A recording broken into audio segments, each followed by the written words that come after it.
नमस्कार, हमारा नाम है समरीन और आपने देखना शुरू कर दिया है लाइव सिटीज। देखिए, इस वक्त लाइव सिटीज की टीम चिराग पासवान के कृष्णापुरी आवास में मौजूद है और आपको बता दें कि अभी अभी यहाँ पर बड़ी प्रेस कॉन्फ्रेंस हुई है और आपको बता दें कि यहाँ पर प्रेस कॉन्फ्रेंस को संबोधित किया है एलजेपीआर सांसद अरुण भारती जी ने। कई बातों का जिक्र हुआ है। क्यों हुई थी ये प्रेस कॉन्फ्रेंस, क्या कुछ कहा है अरुण भारती जी ने, सबसे पहले आप उनको सुनिए।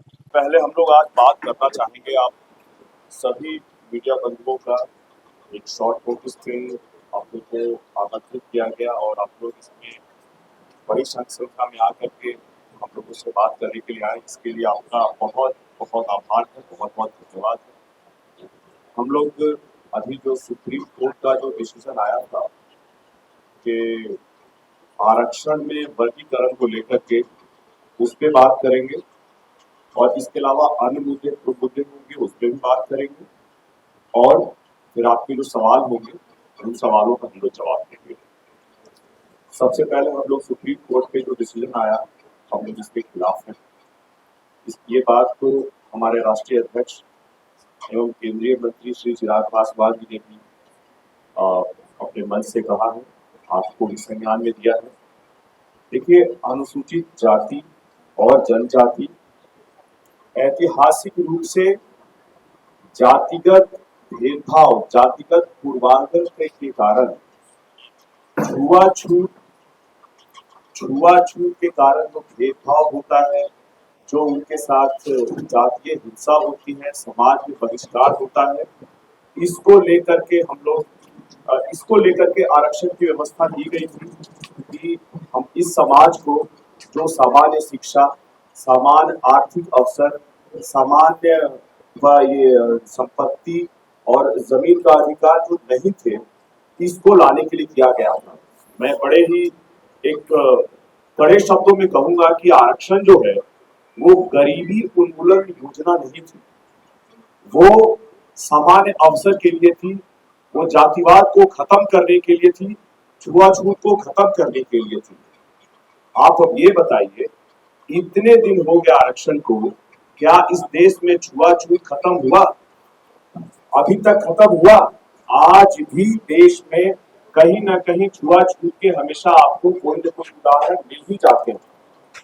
इसके बाद ये बताइए कि जो सब लोग कह रहे हैं कि जिस तरह से ओबीसी कैटेगरी में एक क्रीमी लेयर है, उसी तरह से ये SC ST में भी वर्गीकरण किया जाए, क्रीमी लेयर के लिए किया जाए।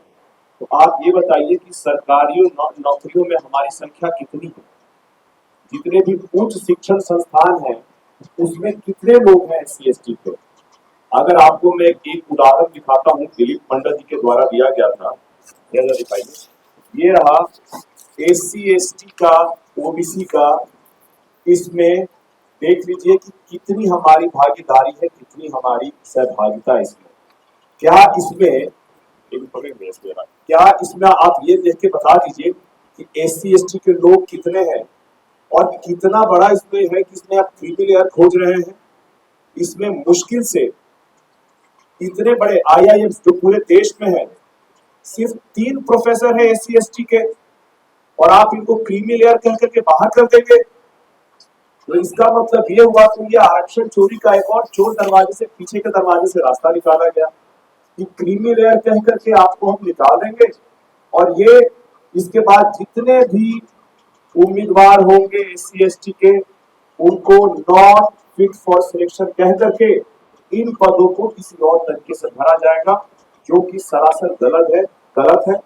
आज भी ये फिर सामाजिक न्याय के पक्ष में ये नहीं था, इसीलिए हमारा विरोध रहा है।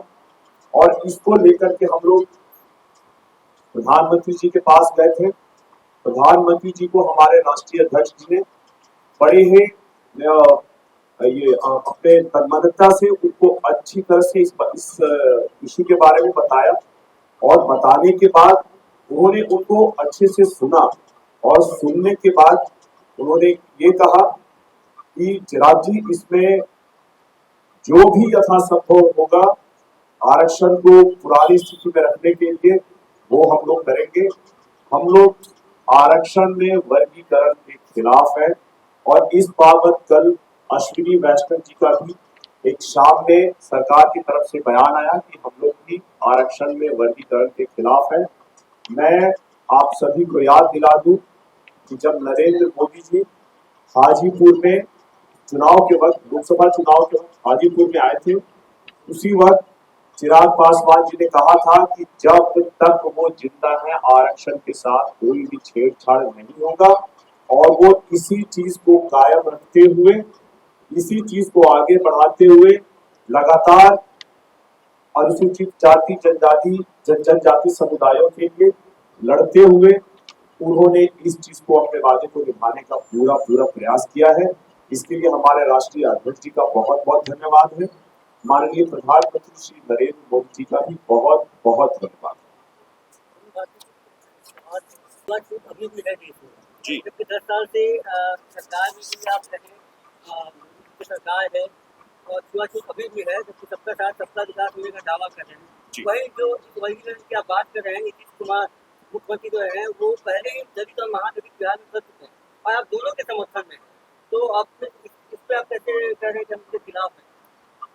देखिए, सबसे पहले बात करते हैं नीतीश कुमार जी का जो ये डिवीजन हुआ था ये दलित और महादलित पर, तो लगातार इस बारे में लेकर के हमारे अभिभावक पहले रामविलास पासवान जी और चिराग पासवान जी लगातार नीतीश कुमार जी से मिलते रहे हैं।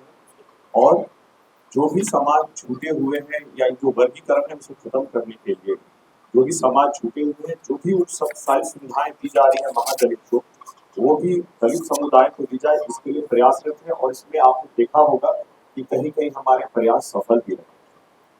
दूसरी बात रही, दूसरा सवाल क्या था आपको? मोदी जी का जो 10 साल से सबका साथ सबका विकास है, मतलब कि एक छुआछूत खत्म करने, एक जैसा है सबको विकास देना। देखिए, छुआछूत जो है एक सामाजिक समस्या है और इसका जो हल है वो लगातार राजनीतिक तौर पे राजनीति के तौर पे ही इसको खत्म किया जा सकता है, राजनीतिक प्रयासों से ही खत्म किया जा सकता है, समाज में जागरूकता ला करके। ऐसे में जब भी आरक्षण पे किसी तरह का कोई प्रहार किया गया है, आपको याद होगा 2017 में 18 में भी ऐसे प्रयास हुए थे और भारत सरकार ने उसको यथास्थिति में पुनर्स्थापित करने का अपना वादा पूरा किया था। इस बार भी प्रधानमंत्री जी ने आश्वासन दिया है कि ऐसा जो भी प्रयास किया गया है वर्गीकरण का, वो इस बार भी इसके पक्ष में नहीं है और उसको पुरानी स्थिति में ही स्थापित किया जाएगा। पहले बजट आया था और बजट में आप के सामने आईएल का एक दिखाया कितने शेड्यूल कास्ट के लोग हैं। राहुल गांधी ने भी एक ऐसे ही दिखाया में कि कितने उसमें SC/ST के लोग हैं जो बजट बनाने में, उस समय आपका समर्थन तो उनके साथ नहीं था। आज आप दिखा रहे हैं अपना हमारे SC/ST के लोग कहाँ हैं, वर्गीकरण से आपको कुछ छीना जाएगा, आपको हटाया जाएगा, जो लोग आरक्षण है, तो उस समय आप लोग जब सुप्रीम कोर्ट का ये डिसीजन आया वर्गीकरण का, कांग्रेस पार्टी, राहुल गांधी जी और मैं आगे बढ़ के बोलूंगा अखिलेश यादव जी, आपने किसी का भी बयान सुना इस बारे में? जब आरक्षण पे प्रहार किया गया है उस वक्त किसी का भी आपने बयान सुना? किसी ने भी कोई स्टेटमेंट दिया, अपनी स्थिति क्लियर की? देखिए, कांग्रेस पार्टी, राहुल गांधी और अखिलेश यादव जी सिर्फ और सिर्फ दलितों को एक वोट बैंक के रूप में इस्तेमाल करते हैं। वो उसको टूल की तरह इस्तेमाल करते हैं, काम निकल जाने के बाद उनको फिर अपने हाथ में छोड़ देते हैं। इसीलिए बोल रहा हूँ कि जब उन्होंने आंकड़ा दिया कि बजट बनाने में कितने दलित थे, तो साथ में उनको ये भी आंकड़ा देना चाहिए था कि नेशनल हेराल्ड में जहाँ लोग काम करते हैं उसमें कितने दलित काम करते हैं। अगर सरकार सुप्रीम कोर्ट के फैसले के खिलाफ बजट नहीं लाती है तो क्या आप लोग का समर्थन फिर भी रहेगा सरकार के साथ? सरकार ने कहा है कि इसमें यथासंभव जो भी प्रयास ये करना है, जो भी करना होगा सरकार करेगी। और हमें पूर्ण विश्वास है कि प्रधानमंत्री जी की तरफ से जो प्रयास किए जाएंगे वो बिल्कुल हमारे समाज के पक्ष में, अनुसूचित जाति और जनजाति समाज के पक्ष में। नहीं करेंगे तो समर्थन वापस लेंगे। देखिए, आप अभी भविष्य के कयास लगा रहे हैं। आप कल ही बयान आया है कि सारे प्रयास करेंगे, पहले प्रयास करें तो दीजिए। IAS और IPS को माना जाता है कि नौकरियों में, सरकारी नौकरियों में एक इसका जो पायदान है वो सबसे ऊंचा है और उस ऊंचे पायदान पर जा करके भी अगर आपको छुआछूत के आधार पे भेदभाव हो आपके साथ, तो ये बहुत ही मतलब क्या कहेंगे आप इसे कि क्या समाज में ये किसी तरह से सुधार किया जा सकता है? जो लोग बात करते हैं कि आरक्षण में वर्गीकरण एक क्रीमी लेयर होना चाहिए, ये न्यूज है जो आईपीएस बने थे और शादी में घोड़ी पे चढ़ करके अपनी बारात को ले जाना चाहते थे। इनको भी वहां लोकल थाने से पूरे गांव को भर दिया गया क्योंकि वहां के दबंग लोग नहीं चाहते थे कि ये घोड़ी पे चढ़े। इसलिए बहुत ही जरूरी है कि समाज में जो भी जातिगत आधारित पूर्वाग्रह है, भेदभाव है, जब तक जाति है, जब तक वो खत्म नहीं होगी, तब तक आरक्षण में किसी भी तरह का कोई वर्गीकरण, कोई प्रहार, कोई बदलाव भी समाज के हित में नहीं होगा। मांझी जी को समर्थन कर रहे हैं सर। देखिए, आदरणीय मांझी जी का बहुत सम्मान है और मांझी जी हमारे बड़े हैं, अभिभावक हैं। सदन में हम लोग कितनी बार मिलते हैं, उनसे आशीर्वाद लेते हैं।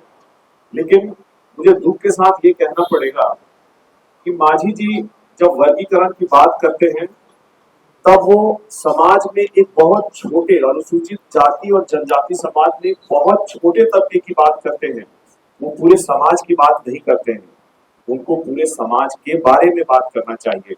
और मैं आपको याद दिलाना चाहूंगा कि हमारे अभिभावक जीतनराम मांझी जी पीछे अभी गए थे और उन्हीं के हैं, जब वहां से निकले उस मंदिर पे गए थे, मंदिर से निकलने के बाद पूरी की पूरी मंदिर को धो करके स्वच्छ किया गया था। अब ये बताइए, क्या ये सामाजिक चेतना है? क्या आदरणीय मांझी जी को याद नहीं है कि उनके साथ ही कैसा सलूक किया गया था? मैं ये कहूंगा कि जब अनुसूचित जाति और जनजाति समाज की बात हो, एक होमोजेनियस ग्रुप की तरफ पूरे समाज की बात हो, सिर्फ एक छोटे तबके की बात नहीं हो, पूरे समाज की बात हो। हम लोग पूरी समाज की भलाई के पक्ष में। देखिए, ये जो वक्फ बोर्ड अमेंडमेंट बिल आया है, ये वक्फ बोर्ड की प्रॉपर्टीज को, जो डोनेटेड प्रॉपर्टीज होती है, जो दान की गई संपत्ति होती है, उसको एक बेहतर तरीके से मैनेज करने के लिए आया। लेकिन हमारी पार्टी का, हमारे राष्ट्रीय अध्यक्ष जी का, हम लोग का पक्ष ये है कि ऐसा कोई भी बिल आए तो पूरे समाज में हर पक्ष से बात हो, सबका पक्ष लिया जाए और इसके बाद ही जब वाइडर कंसल्टेशन हो जाए तभी ही उस पर कोई अंतिम फैसला किया जाए।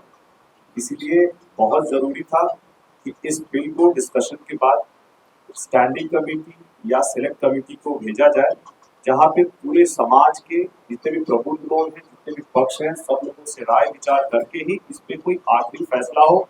और इसके लिए हम लोग धन्यवाद देते हैं माननीय प्रधानमंत्री जी का।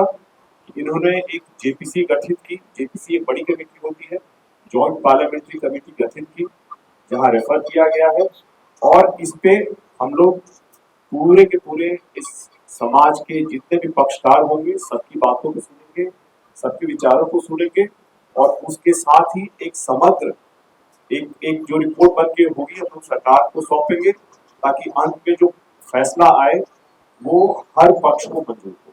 बिल को इंट्रोड्यूस करने की बात हुई थी, तो उसी वक्त हमारे राष्ट्रीय अध्यक्ष और केंद्रीय मंत्री श्री चिराग पासवान जी ने प्रधानमंत्री जी से यह आग्रह किया था कि ये बिल जो डोनेटेड प्रॉपर्टीज को मैनेज करने के लिए ला रहे हैं बहुत अच्छा है, लेकिन अगर सही मायने में इस बिल के पर्पस को पूरे समाज की भलाई के लिए अगर देखा जाए तो बेटर रहेगा कि हम लोग इस पे हर पक्ष का एक वाइडर कंसल्टेशन के साथ ही आगे बढ़े। और माननीय प्रधानमंत्री जी ने इस बात को मानते हुए इस बिल के लिए एक जेपीसी गठित करके इसको वहां भेजने का काम किया है, जहां सभी पक्षों को सुना जाएगा। उपचुनाव को लेकर जो बिहार में होने वाला है, उसको लेकर क्या कुछ चाहिए, क्योंकि आरएलजेपी एक सीट पे दावेदारी कर रही है। देखिए, इस उपचुनाव में हम लोग एनडीए के गठबंधन के तौर पे जो भी उम्मीदवार हमारी गठबंधन की तरफ से दिया जाएगा, हम लोग उनके लिए चुनाव प्रचार करेंगे, उनको जिताने का पूरा प्रयास किया जाएगा। आपकी पार्टी का भी कोई उम्मीदवार? ये संसदीय वोट और राष्ट्रीय अध्यक्ष का अधिकार क्षेत्र है, यहाँ पर मैं कुछ नहीं बोल पाऊंगा। आपकी पार्टी के प्रदेश अध्यक्ष ने कहा था कि आरएलजेपी को एनडीए में है ही नहीं, तो आप लोग क्या देखिए हम लोग 5 पार्टियों के गठबंधन लोकसभा के चुनाव में गए थे। वो पांचों गठबंधन के अलावा कोई और भी पार्टी अगर इस गठबंधन में है तो वो चुनाव में कहीं न हमारे लिए काम करते हुए दिखे, न गठबंधन के लिए काम करते हुए दिखे। मैं तो ये कहूंगा कि हमारी गठबंधन के प्रतिकूल उन्होंने काम किया था, इसीलिए मुझे नहीं लगता कि वो इस गठबंधन में है। और अपनी गठबंधन में हमारी तरफ से जो भी कैंडिडेट होगा हम लोग उसके लिए प्रचार करें। सबसे पहला है कि एक अरुण भारती के आगे आ जाने से पूरा समाज आगे नहीं आ जाता, और इसीलिए पूरे समाज के इंटरेस्ट में है कि इसमें कोई वर्गीकरण फिलहाल नहीं हो, नहीं तो आरक्षण की चोरी, आरक्षण में छेड़छाड़ के बाद जो पहले से होते आए हैं वो जारी रहेंगे। इसलिए फिलहाल इसमें कोई उप वर्गीकरण की जरूरत नहीं है। दूसरी बात, आप मुझे ये बताइए, मेरी बेटी अभी क्लास 10th में बेस्ट 4 में 90% अंक लाई है। आगे जाकर के जब वो किसी कॉलेज में दाखिला देगी और अपना एप्लीकेशन फॉर्म भरेगी तो उसके जो 90% नंबर आए हुए हैं, क्या उसके लिए वो जनरल कैटेगरी पे अपना फॉर्म भरेगी कि रिजर्व कैटेगरी में फॉर्म भरेगी? जैसे ही आप जनरल कैटेगरी में फॉर्म भरेंगे तो आप हमारे ऊपर दावा कर देंगे कि ये गलत जानकारी दे रहे हैं, फर्जीवाड़ा कर रहे हैं। और आपको अगर पता चल जाए कि ये रिजर्व कैटेगरी का बच्चा है, भले 90% ही अंक लाया हो, तो आप उसे तुरंत उठा करके, भले ही एलिजिबल भी होगा जनरल कैटेगरी के लिए, तब आप उसको उठा करके आप डाल दीजिएगा रिजर्व कैटेगरी में।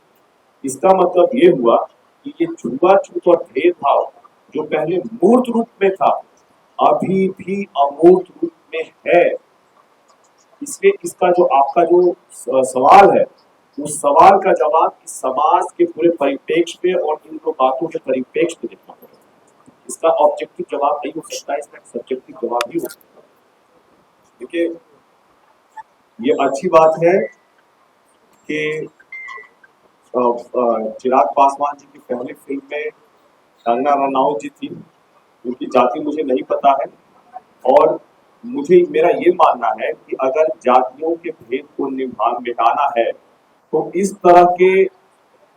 तरह का मेल मिलाप, सामाजिक हमारा मेल मिलाप जो हर लेवल पर होना चाहिए, सिर्फ फिल्म में ही नहीं होना चाहिए, ये हमारे समाज में हर जगह होने चाहिए। और मैं आगे बढ़ कहूंगा, अगर रोटी और बेटी का संबंध हो सकता हो तो वो भी होना चाहिए, तभी जाके समाज में ये जातिवाद का बोध खत्म हो।